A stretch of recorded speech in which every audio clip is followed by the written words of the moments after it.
Welcome to the Sovereign Leader podcast. I'm your host, Jen Thomas, and I'm here with my fabulous co-host, Joy Schultz. And this is the podcast for high achieving spiritual women who are done performing, done shrinking, and ready to lead from their own center with anchored and embodied authority.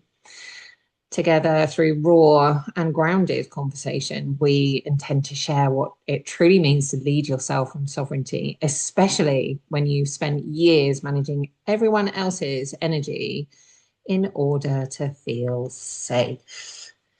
And actually, that safety aspect is a little bit of what we're going to talk about today.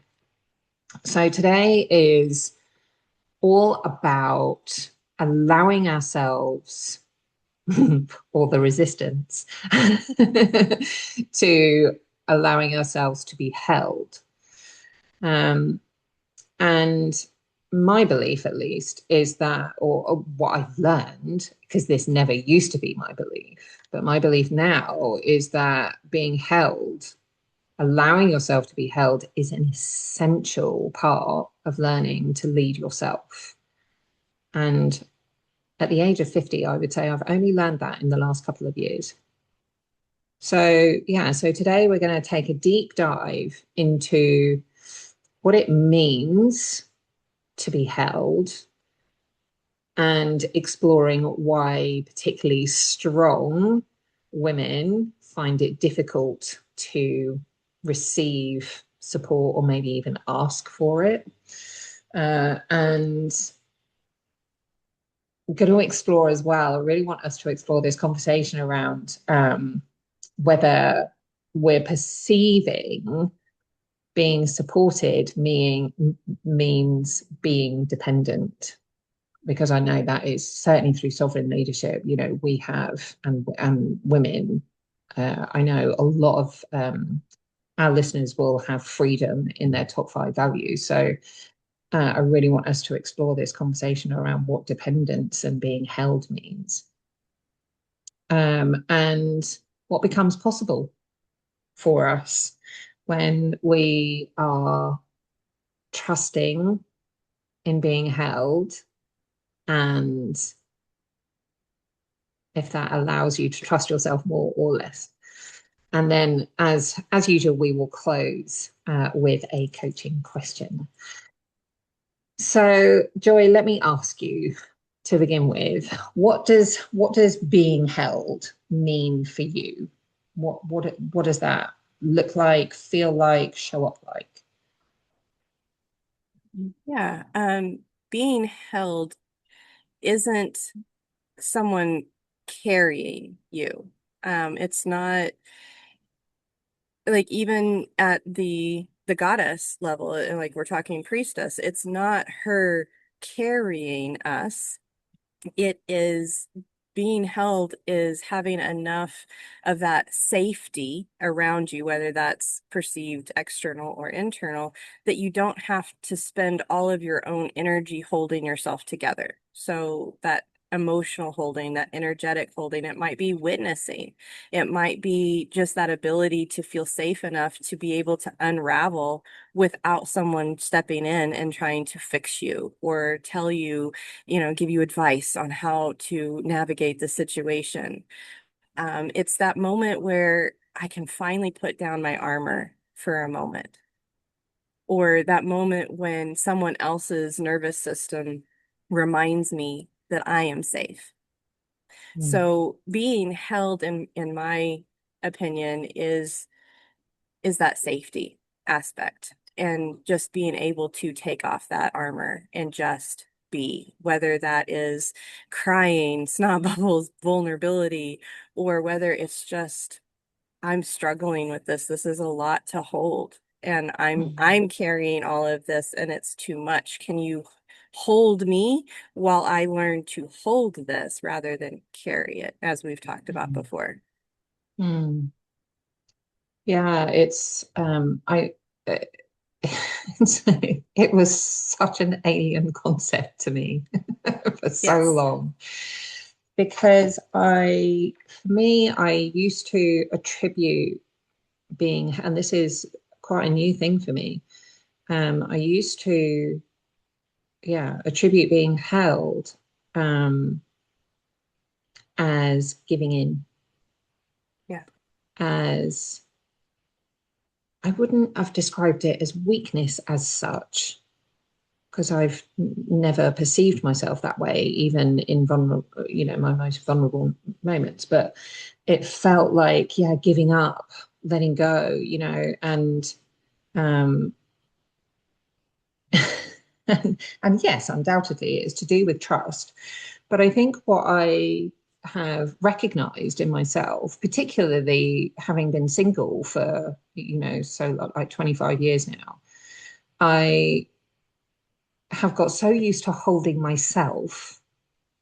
It has never occurred to me, or in that period of time, I've it's not occurred to me that I could be held by another energy. Plus, I always used to think that being held meant only by another human being. Yeah. And then walking the path of the priestess, I realized it is the actual path that is holding me. It Yes. is my connection with spirit, the universe, Goddess Isis, my whole soul team. That holds me. Yes. When I'm hiking out in nature, and Joy and I were just chatting before we hit record. I'm climbing Ben Nevis in 11 days. So I'm spending a lot of time out in nature in particular at the moment. And the training is not easy. So I'm allowing, the earth to hold me. I'm drawing strength from the earth. And it's this whole new concept of what it is to allow myself to be held. Um, and then in the containers that I'm in, the mastermind group that I'm in, and other membership spaces that I'm in, I originally joined those memberships with, through a lens of this is how I should show up. This is what I want people to see. This is the version of Jen I want people to experience. And of course, there's no real growth in that. There's no real depth in that. That is, none of us are polished. None of us are ever, tied up in a neat little bow. The whole point for me of being in those spaces is to grow. And then being able to step out of the thought of, actually, if I allow myself to be more vulnerable in this space, I will grow more, into the embodied version of that. Wow. It's vulnerable on a whole new level, a whole new level. But I allowed myself to be held not just by the leader of the container, but my peers within it as well. Yes, exactly. And I have found the exact same shift. Like I've gone through that journey as well, to the point that now sharing vulnerably and showing up and my rawness isn't I don't give it a second thought. And so people will be like, "Oh my gosh, that was so vulnerable. I'm so proud of you." And I'm like, "Oh, that was just how I am now," because it Mm, is to that embodied place. mm, But it does take a lot of courage to drop that performance mask and to be held, especially when in the past the support or the holding came with conditions of I'll support you if you become the person I want you to be. I'll love you if you make me comfortable.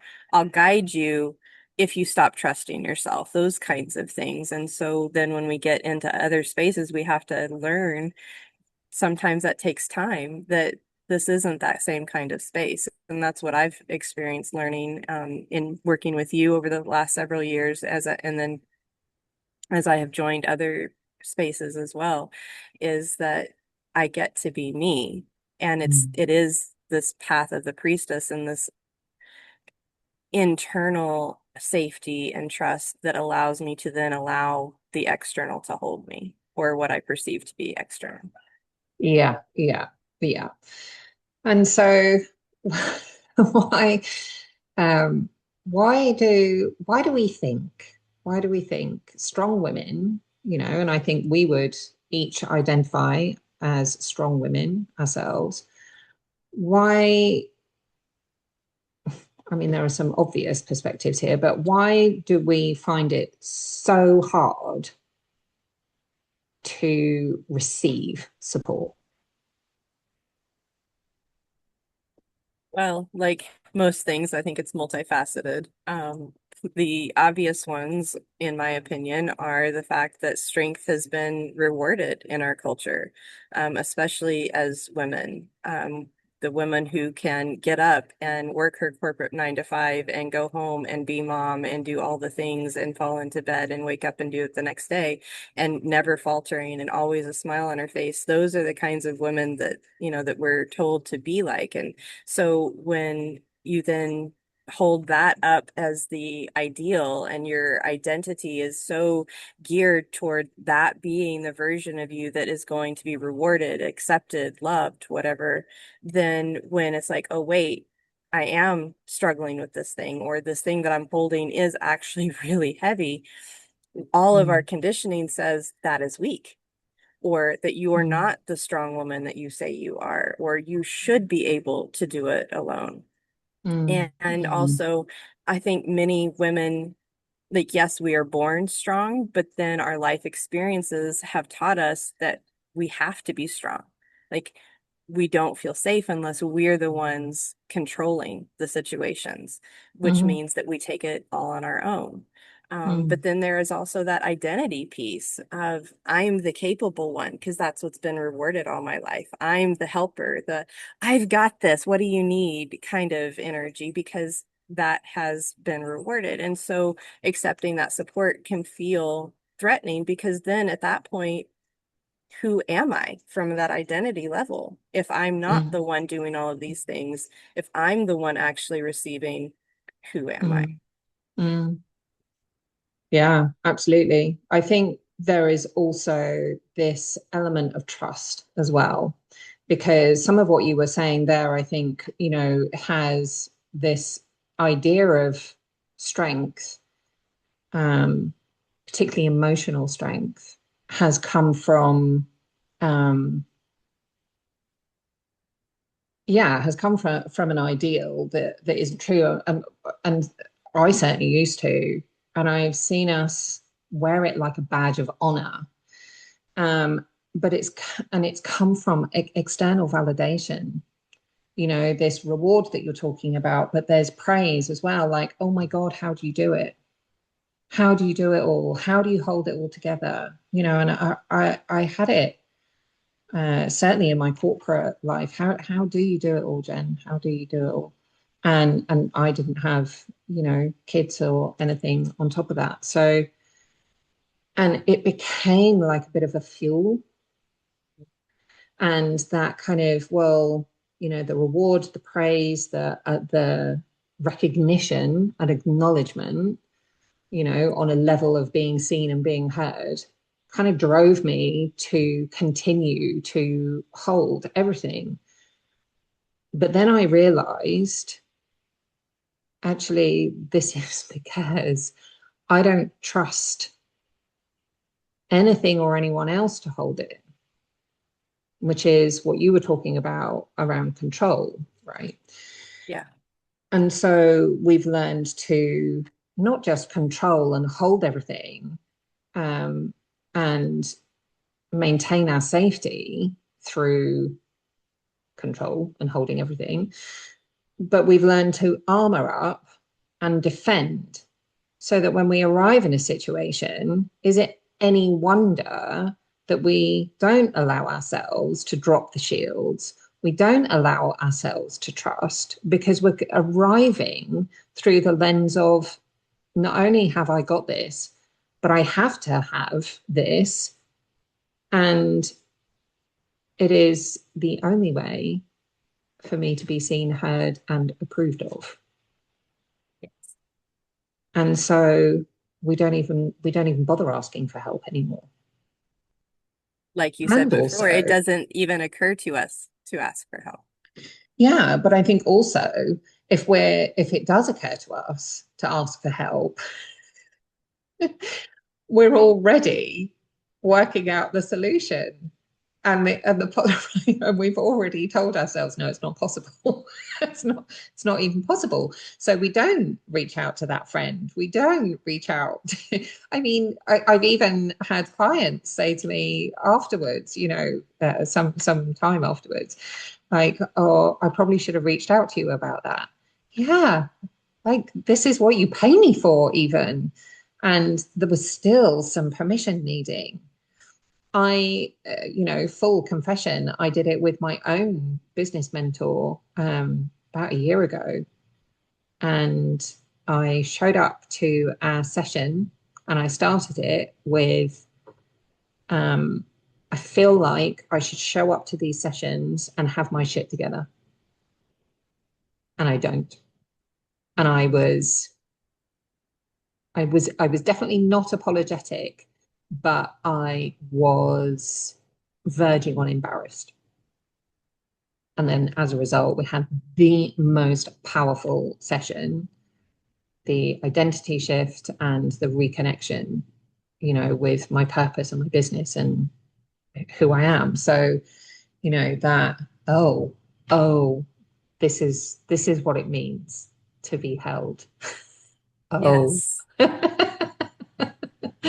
Yes. And I don't know how many times as a coach I've had something come up and I've coached myself through it rather Mhm. than reaching out. And then I have a conversation with a friend or a mentor about what I have worked myself through.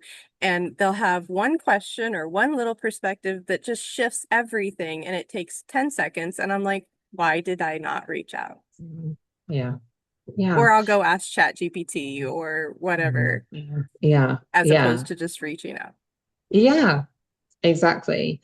And I think within that story is women, especially, have learned that or have told themselves, I don't want to be a burden. Yes. Don't want to be a burden. So they're already filtering and making things the responsibility to hold on to and carry that were never theirs, never ours. Like, I'm going through XYZ and I really would like to talk to this person or that person about it. And you're already going, yeah, but they're dealing with that. And I know they're going through that and they're really busy. And you're already dismissing yourself. Even though if they were to reach out in the exact same situation, you would drop everything in a heartbeat. To be fair, I probably wouldn't drop everything. I'm Well, very strong with my boundaries, to be fair. But I think that's it now with, with my friendships and relationships and my family. I have now been repeated it so often. Like, if you reach out to me and I can't help, I will tell you. exactly. Yes. you Same. know, whereas previously I'd have just, yeah, dropped everything, bent over backwards, even if I was not in a position to. Yeah. Um, Yeah. And communicating those boundaries gives them so much more freedom. The more that I yeah, have communicated those boundaries, the more I've received the feedback of, oh, this means that I can trust what you're saying, or this, oh, this gives me more freedom to actually ask you for the help because I know you have the boundaries. yeah, yeah, Yeah. right, yeah. So yeah, I mean, I don't know if we will see in our lifetimes a fundamental shift in strong women allowing themselves to be held. I hope so. I Hope hope so. so. Um, but I don't. Where we're saying right now, I don't know. I don't know. Yeah. Something needs to. Do you know? Somebody was saying to me when I was at One Manifest last weekend giving a talk, and lots of conversations, and somebody was talking about, yeah, we need, essentially they were saying we need the masculine to step up. And I was kind of, well, I think we'll be a long time waiting for that. And this is, and I don't mean it in any kind of derogatory way. I was coming purely from the place of, well, self-leadership isn't about waiting for somebody else or something else to step up. It's about creating the change you want to see in the world. And no, it's not easy. But yeah, and so we had this really interesting conversation about, well, what are you waiting to step up? Who are you waiting to step up? Because I would invite the answer is you. Yes. Starting with that unity of the masculine and feminine within yourself. Yeah. And maybe that is saying, I am going to intentionally find a space where I can be held. And I really want to make this I'm sure a lot of people don't need to hear this, but I really want to make the distinction between allowing yourself to be held and trauma dumping.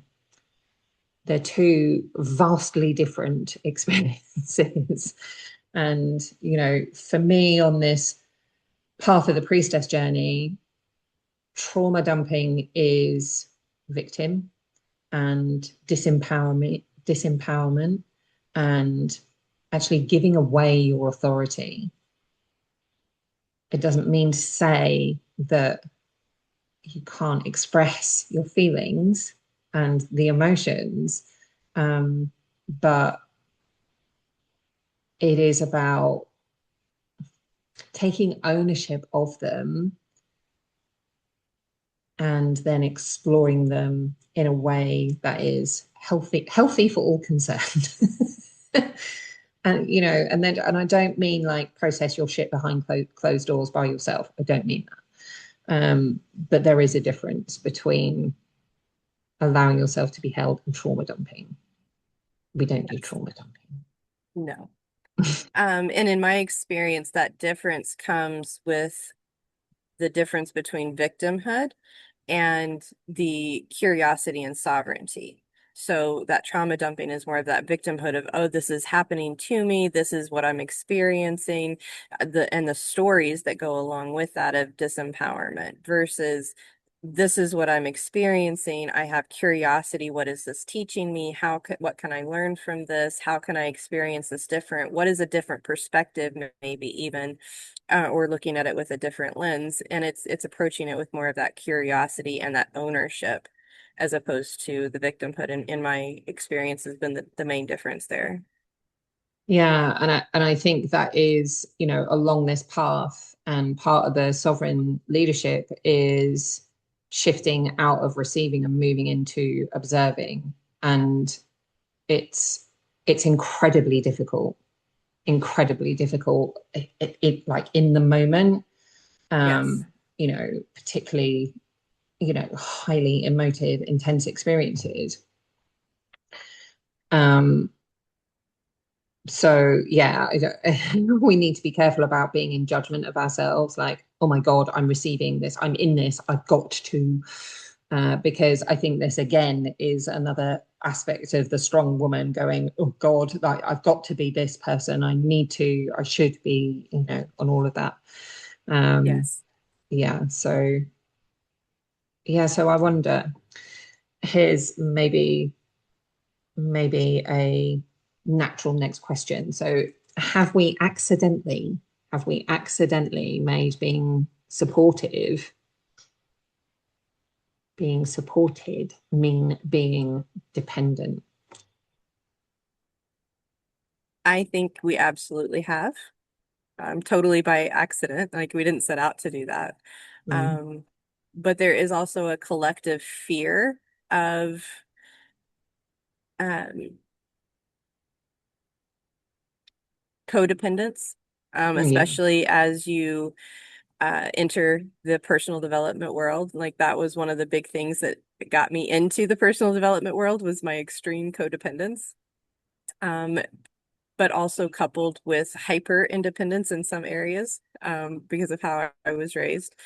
And so I thought that the hyper independence was the way to go, and that being supported meant that I was weak, and that if I did allow myself to be supported, that it would mean that I became dependent. So like even when I started therapy, even when I started with my first life coach, it was like the fear was there of I'm going to be dependent. I can't function without you.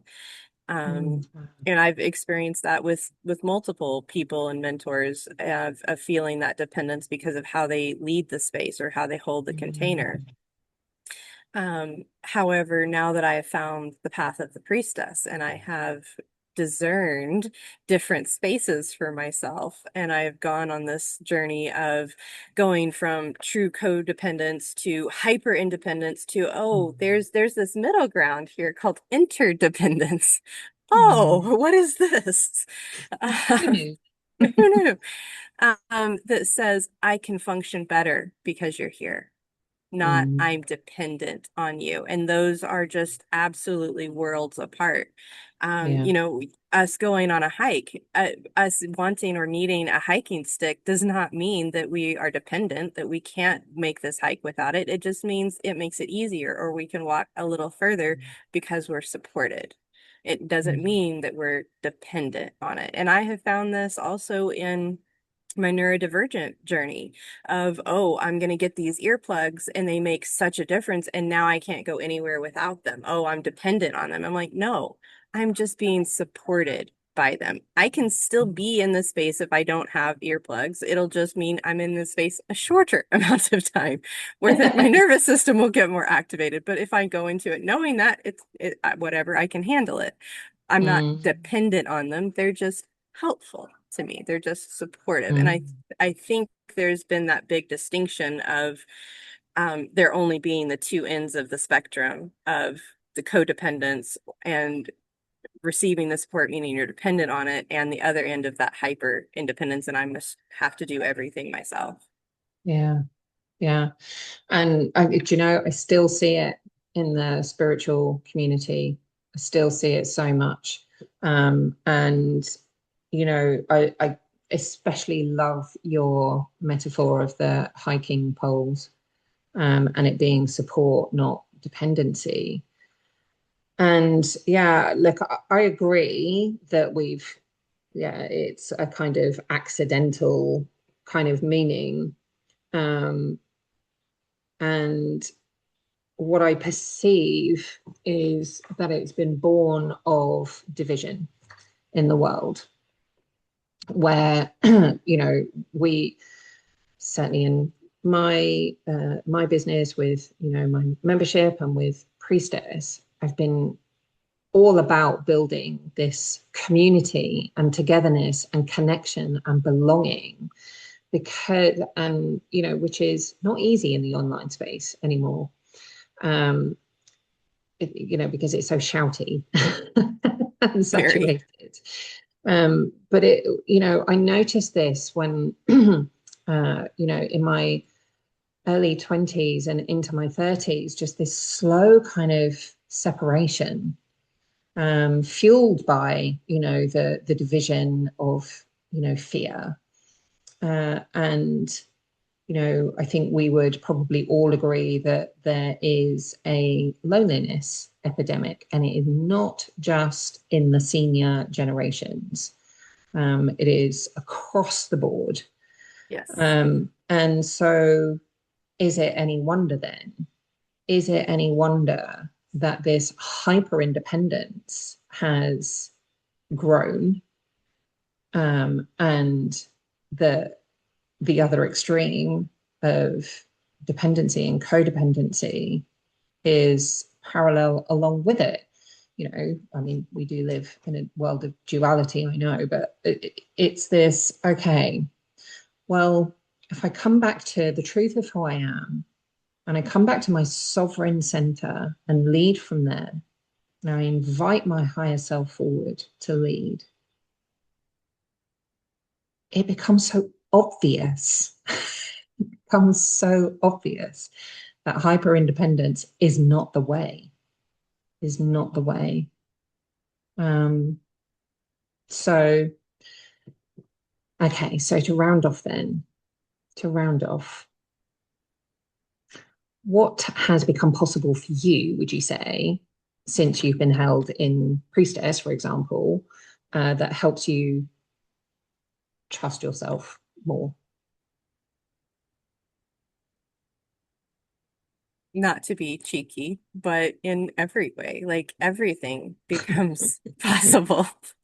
But what I mean by that is that when you're truly held in that way, you become more yourself. Mm, Your own sovereignty and your own ability to tap into that and lead from that becomes easier. You become mm, more yourself, not less. So, for example, my intuition is louder and more dependable, and I trust it without question more than I ever have my entire life.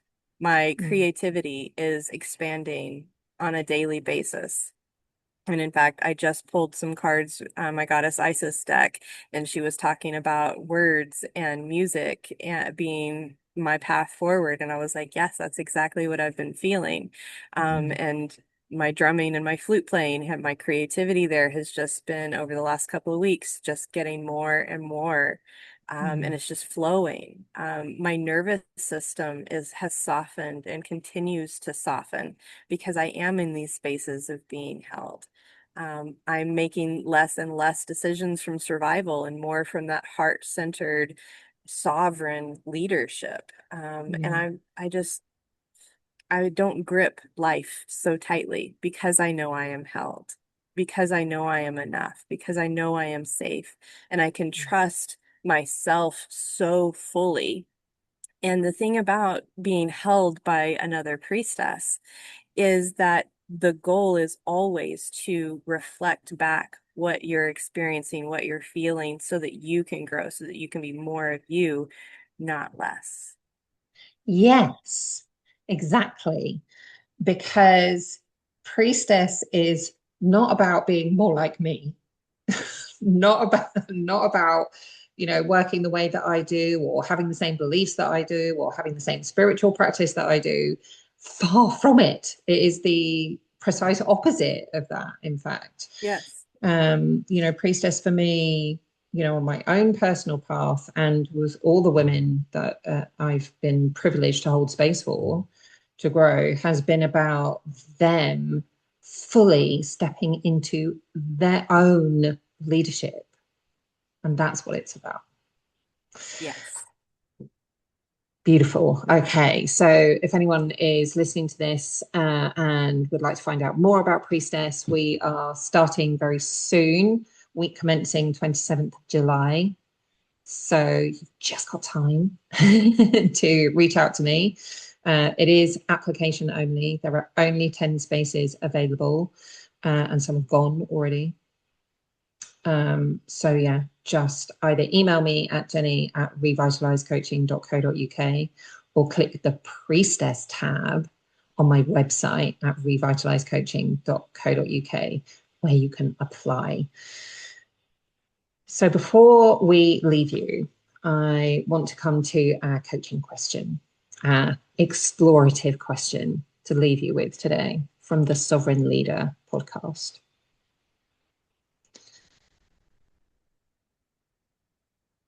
If you allowed yourself to be held,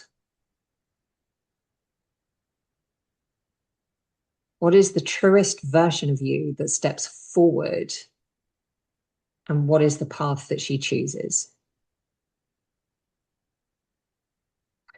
And if you want me to repeat that, you'll have to rewind because I often channel from my higher self what the coaching questions are and therefore don't remember. So thank you. Thank you so much for listening. Please do find us both on socials. Joy is at Radical Joyfulness, and we will look forward to seeing you next month.